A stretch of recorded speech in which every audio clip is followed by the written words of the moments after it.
Hello दोस्तों, comics companion अपने YouTube channel पर आपका स्वागत करता है। तो दोस्तों, आज हम जिस किताब की रिव्यू करेंगे वो कोई सरप्राइज़ तो रहा नहीं है दोस्तों, वो आपके सामने पड़ा हुआ है। आज हम चीज़बर्गर कॉमिक्स की प्रोफेसर अश्वत्थामा का रिव्यू करेंगे। इस कॉमिक्स की दोस्तों मैंने दोनों ही वर्जन्स ली थी, इंग्लिश और हिंदी।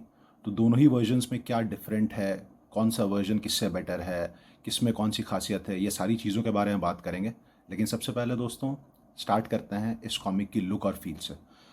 तो दोस्तों वो करने के लिए मैं एक वर्जन इस कॉमिक का उठाकर साइड रख देता हूँ। हम कोशिश करेंगे कि लुक और फील जो भी है इस किताब का वो इंग्लिश वर्जन में ही मैं आपको शो कर पाऊँ। तो किताब का फ्रंट कवर ऐसा दिखता है दोस्तों। ये किताब जो है काफ़ी बड़ी है, मैं आपको बता दूँ। मैं कोशिश करता हूँ इसका एक कंपैरिजन आपको दिखाने की। तो पिछले दिनों हमने रिव्यू किया था RCMG का, राज कॉमिक्स बाय मनोज गुप्ता का पुनरुत्थान जो था कॉमिक्स उसका। तो मैं कोशिश करता हूँ पुनरुत्थान से इसकी एक साइज़ कंपैरिजन करके आपको दिखा पाऊँ दोस्तों। तो जैसा कि आप देख पा रहे हैं दोस्तों, पुनरुत्थान से मैंने इसको कंपेयर करने की कोशिश की। आप देख सकते हैं कि ये कॉमिक चौड़ाई में और लंबाई में दोनों एस्पेक्ट्स में ही पुनरुत्थान से बड़ी है। और ये पुनरुत्थान का जो साइज़ है दोस्तों, ये राज कॉमिक्स बाय मनोज गुप्ता का जो लेटेस्ट साइज़ है, मतलब जो नए कॉमिक्स उनके आ रहे हैं जिस साइज़ में, ये उसी साइज़ की है। इसे आप सर्व सत्र वाला साइज़ भी कह सकते हैं, बिकॉज मनोज गुप्ता के सारे कॉमिक्स उसी साइज़ में आ रहे हैं आजकल। तो ये तो रही साइज़ की बात दोस्तों। कवर कुछ ऐसा दिखता है। यहाँ पे आप देख पा रहे हैं चीज़बर्गर कॉमिक्स का लोगो है और यहाँ पे द राइट ऑर्डर का। ये बेसिकली दोनों ही पब्लिशर्स हैं, आप कह सकते हैं को पब्लिशर्स हैं, जिनके द्वारा ये किताब हम तक पहुँचाया गया है। यहाँ पे साहिल एस शर्मा का नाम है, जो बेसिकली क्रिएटर हैं, जिनका ये कॉन्सेप्ट है, और जो राइटर हैं। यहाँ पे आपको टाइटल दिख रहा होगा। ये जो है आपका प्रोटैगनिस्ट है, सेंट्रल कैरेक्टर कह सकते हैं या मेन कैरेक्टर कह सकते हैं। रीबर्थ ऑफ रावणा यहाँ पे टाइटल है, एडिशन 1 उसके नीचे लिखा हुआ है, और यहाँ पे इलस्ट्रेटेड बाय मार्को मिकाल।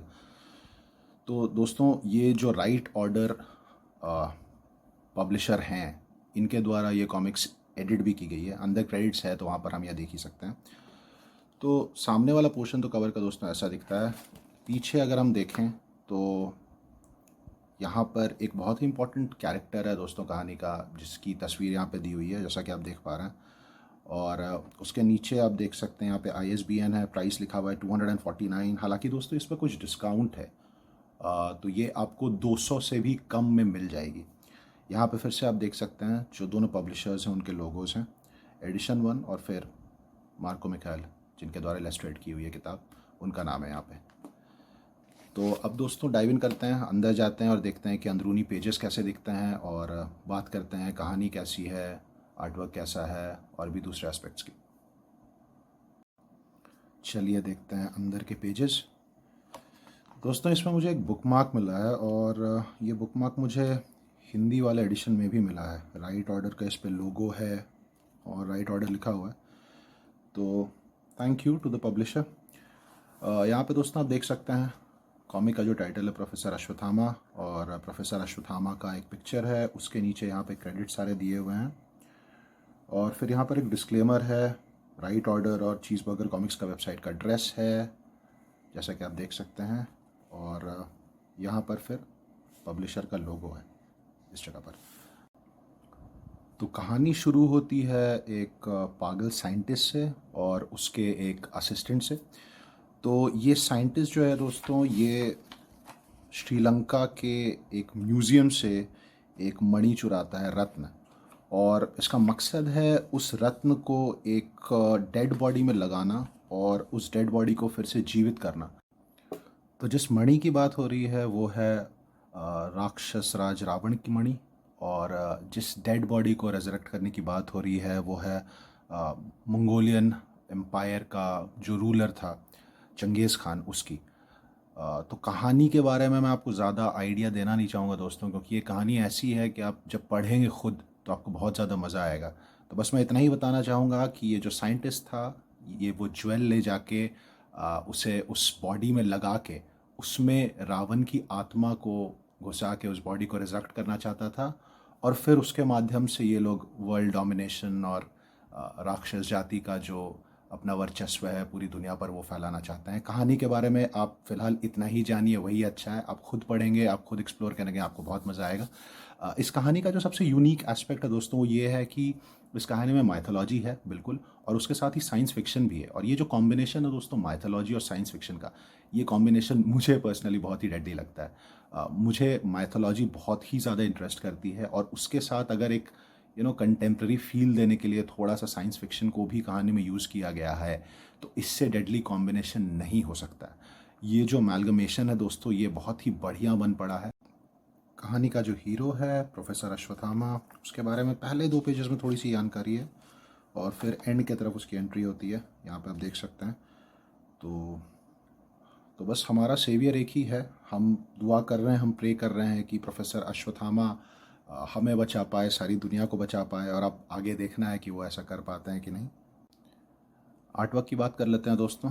तो आर्ट वर्क जैसा कि आप देख पा रहे हैं कुछ इस तरह का है। ये एक पैनल है, ये एक कैरेक्टर है, और आप देख पा रहे हो कि आर्ट वर्क जो है दोस्तों वो थोड़ा सा कार्टूनिश है, जिससे मुझे कोई प्रॉब्लम नहीं है। मुझे इस तरह का आर्ट वर्क पसंद आता है। इस तरह के आर्ट वर्क के और भी कॉमिक्स मैंने पढ़े हैं। तो आर्ट वर्क तो आपने देख ही लिया दोस्तों। आते हैं कलरिंग की बात करते हैं।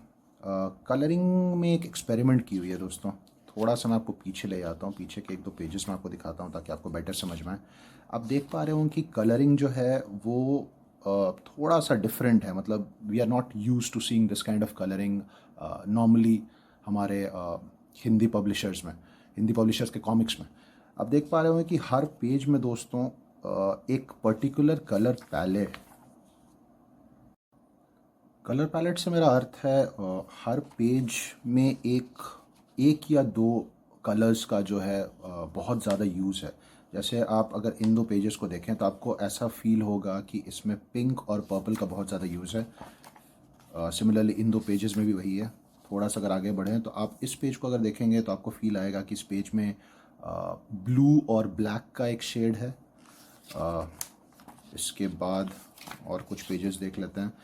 इस पेज को अगर आप देखते हैं दोस्तों तो इसमें आप फील करें कि यहाँ पे ऑरेंज और येलो और एक मड कलर वाला फील है। फिर ब्लू और ब्लैक वाला जो फील मैंने पहले आपको दिखाया वो इस पेज में फिर से है। इस पेज में फिर से वो जो पर्पल और पिंकिश वाली जो फील थी वो है। ये दोनों पेजेस आप देख सकते हैं ग्रीन है। तो ये एक पैटर्न है कलरिंग का। अगर मुझे सही याद आ रहा है तो बैटमैन ईयर 1 जिन्होंने पढ़ा है उसका जो रीमास्टर्ड वर्जन है, रिकलर्ड वर्जन है, उसमें भी कुछ ऐसी ही कलरिंग यूज़ की हुई है अगर मुझे सही याद आ रहा है तो दोस्तों। और ये कलर्स कुछ चीज़ें दर्शाती भी हैं। जैसे अगर आप इन 2 पेजेस को देखें, जैसा कि मैं आपको पहले भी दिखा रहा था, ये जो पर्पल और पिंक का जो शेड है, ये जनरली आप उन पेजेस पे ये कलर देखेंगे जिन पेजेस पे चंगेज़ खान जो कैरेक्टर है वो कॉन्वर्सेट कर रहा है, लोगों से बातें कर रहा है, तो उन पेजेस पे आपको ये शेड दिखेगा। और ये जो फिर ब्लैक और ब्लू वाली जो मैंने बात की, ये तब की बात है दोस्तों जब इंडियन डिफेंस फोर्सेस को मालूम चलता है कि कुछ गड़बड़ हो रही है चाइना के आसपास, और एक अननोन सा फोर्स है जो प्रॉब्ली सुपर नेचुरल है, जो अर्थ को इन्वेड करना चाह रहा है। इस तरह की चीज़ें जब उन्हें मालूम पड़ती हैं, बहुत ही अननेचुरल फिनोमेना हो रही है, ये सब चीज़ें उन्हें मालूम पड़ती हैं, तो ये उस वक्त की हैं। तो ये एक देख पा रहे हैं, ये एक मिलिट्री बेस की तरह है दोस्तों, जिसके अंदर सारा कुछ हो रहा है। तो यहाँ पे आप ऐसा भी अज्यूम करके चल सकते हैं कि यहाँ पे लाइट बहुत ज़्यादा नहीं है। जिस जिस भी जगह पर ये लोग हैं उसके अंदर लाइट बहुत ज़्यादा नहीं है, इसीलिए हर कुछ थोड़ा सा डार्क है, और इसीलिए हर कुछ थोड़ा सा ब्लैक या ब्लू शेड में है। फिर आप अगर इस पेज की बात करें तो यहाँ पे देखिए, ये बाहर खड़े हैं, रेगिस्तान जैसा माहौल है, तो यहाँ पे आपको रेत दिख रहा होगा, जो यूजुअल कलर होता है रेत का, उस कलर में ये आपको आसमान दिख रहा होगा ब्लू, और उसमें बादल सफ़ेद रंग के। फिर और 1-2 पेजेस हम देखते हैं।